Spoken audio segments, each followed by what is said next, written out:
Купил вот такой редуктор китайский с электромагнитным клапаном. И в интернете услышал, что шумят они иногда, греется. Ну, слава богу, вроде так не очень греется у меня. Но со временем начал шуметь. Достал уже просто. И советовали вот тут подкручивать, мол, оно тогда не шумит так. Ну, начал у меня шуметь, я его подкручивал, перестал шуметь. А через какое-то время начал опять шуметь.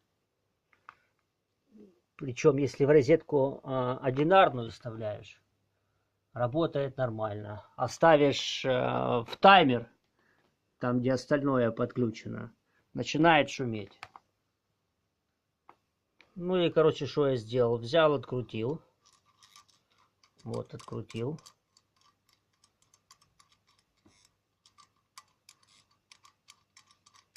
Гайку. Снял.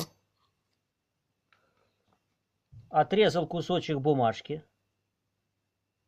Вот так вот.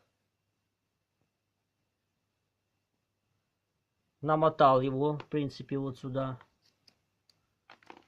Вот так было сделано.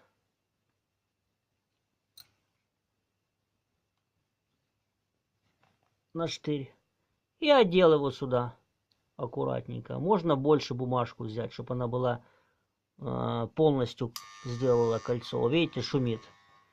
А потом взял бумажку вот эту вот, накрутил.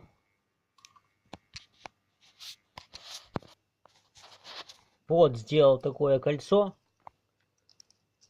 если так можно назвать. И вот сюда ставлю. Сюда поставил.